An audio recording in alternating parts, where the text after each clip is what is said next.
Rabia al-Adawiyya, the flame of divine love, a soul beyond paradise and hell. Basra, Iraq, 8th century. Long ago, in the dry, sun-scorched city of Basra, a child was born in the darkest of circumstances. She was the 4th daughter in a poor and pious household, so they named her Rabia, meaning the 4th. Her family had little to offer the world, no wealth, no social standing, but her father was a devout worshiper, a man who feared God and prayed often. It is said that on the night she was born, he dreamed of the Prophet Muhammad, who said to him, "Your daughter is beloved by Allah. Guard her well." But fate, it seemed, had another plan. A short time after her birth, her father passed away, and not long after, Basra was gripped by a devastating famine. Her mother, struggling to care for 4 daughters, became separated from them. Rabia, still a child, was captured by slave traders. She was sold into slavery for a few silver coins, and with that, her journey as a servant in the homes of others began. Chains could not bind her soul. In the house of her master, Rabia was assigned the humblest of tasks: cleaning, cooking, running errands in the dry heat of Basra. But even as her hands scrubbed floors and carried water, her heart was far away, fixed on the divine. She would fast during the day. At night, she would retreat to a small corner where she would cry and pray for hours. Her master, unaware of the growing fire within her, began to notice something strange. One night, he woke to see a light emanating from her room. Not from a lamp, but a glow like moonlight wrapped around her. He crept toward the door and listened. Rabia was deep in prayer, saying, "Oh my Lord, you know my heart. I am yours, whether in joy or in sorrow. I seek nothing from you but you." Her words pierced him. He stood frozen, ashamed. The next morning, he summoned her. "You are free," he said simply. "You do not belong to anyone but God." Freedom and the path of the heart. Now free, Rabia had no home, no family, no possessions. But she had something greater, a burning, unshakable longing for Allah. She walked the streets of Basra in ragged clothes, holding prayer beads in her hand, constantly whispering the name of God. She refused charity, declined marriage proposals, and avoided all comfort. She became known among the people not as a mad woman or a mystic, but as a woman aflame with love. Her devotion was not based on fear of hell or reward in paradise. She once famously said, "I do not serve God like a laborer who works for wages. I serve him because he is worthy of love." The torch and the water. One of the most iconic moments in Rabia's story occurred on a hot afternoon in Basra. She walked through the dusty streets with a flaming torch in one hand and the jug of water in the other. People gathered, whispering, "What is this woman doing now?" Someone stopped her and asked, "Oh, Rabia, what are you doing with a torch and a jug?"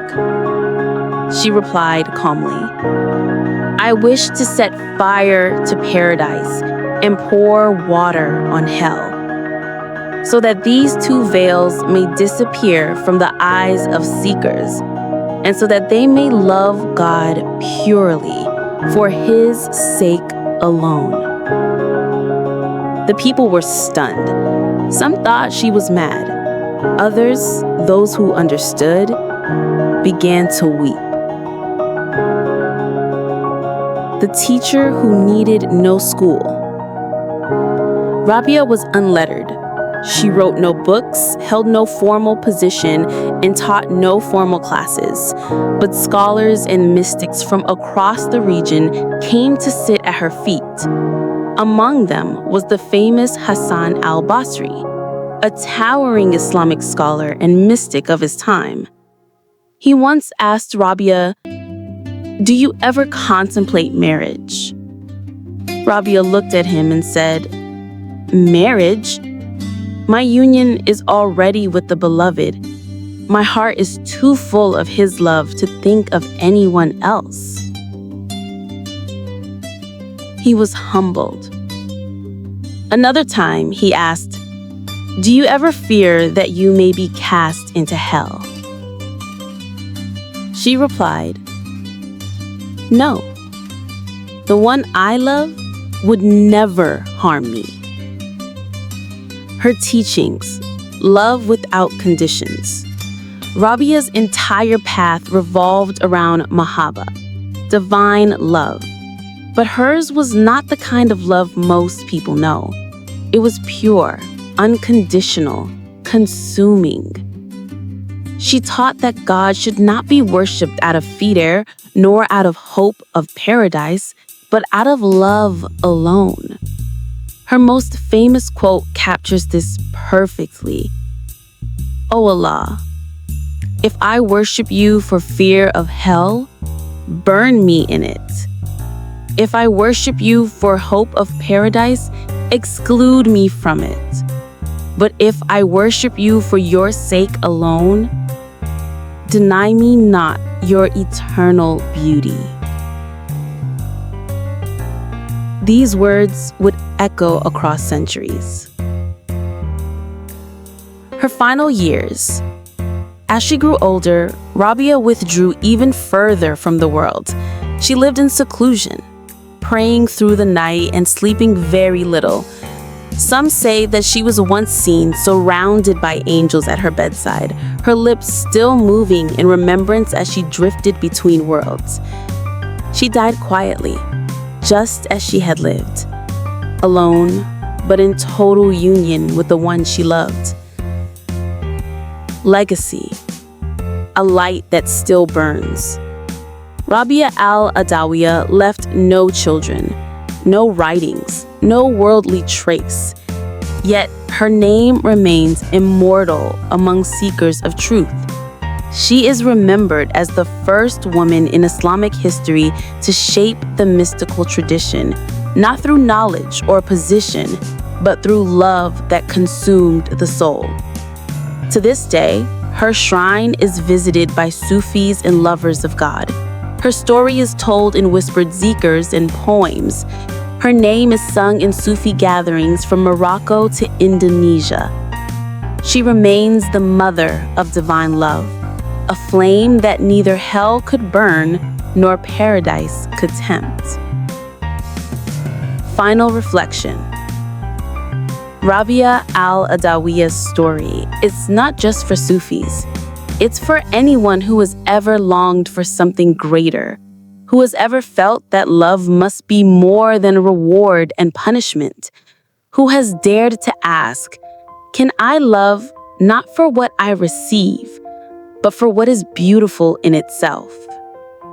Her answer was yes, and she lived that answer until her very last breath. Popular quotes of Rabia al-Adawiyya. On pure love for God. "O God, if I worship you for fear of hell, burn me in hell. If I worship you in hope of paradise, exclude me from paradise. But if I worship you for your own sake, withhold not your everlasting beauty." This is her most famous quote, encapsulating her doctrine of divine love without expectation of reward or fear of punishment.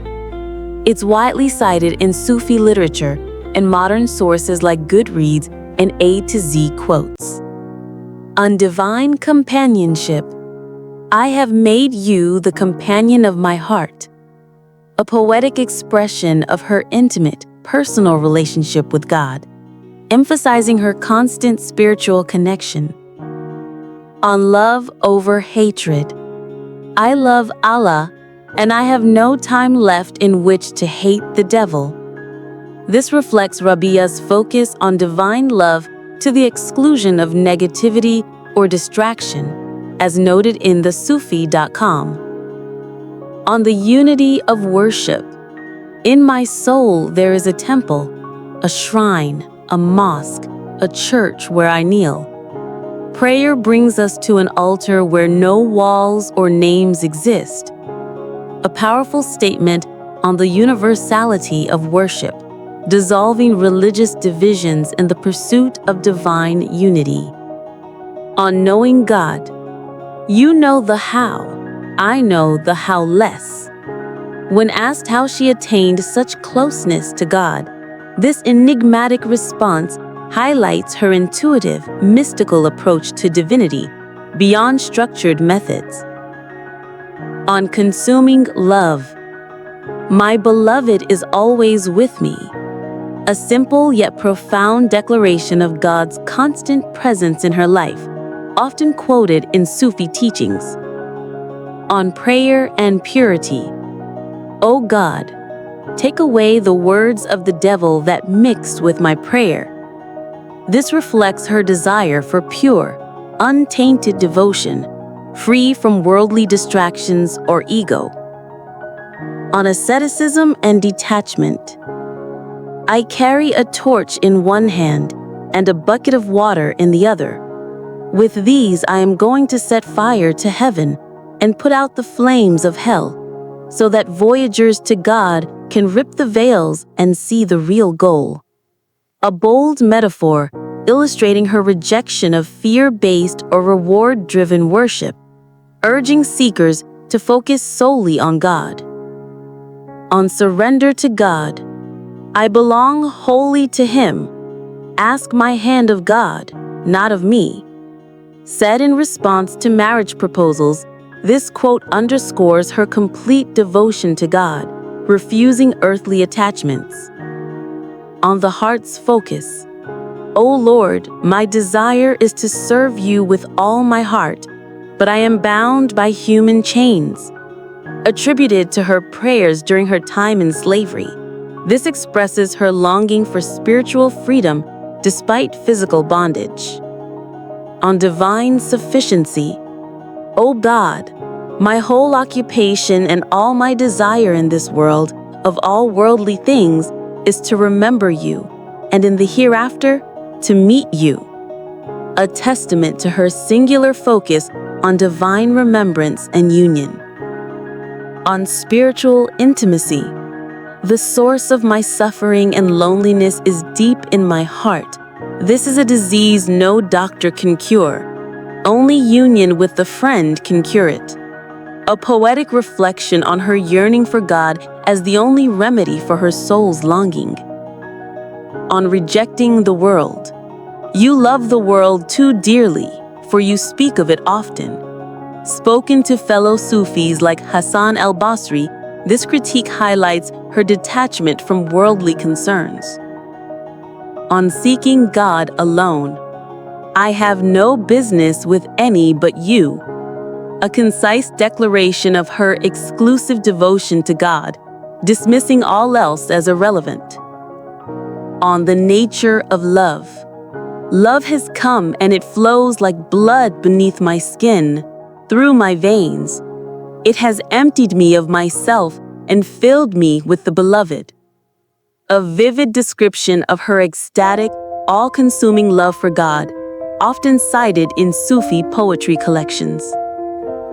Thank you for listening to Mystic Echoes.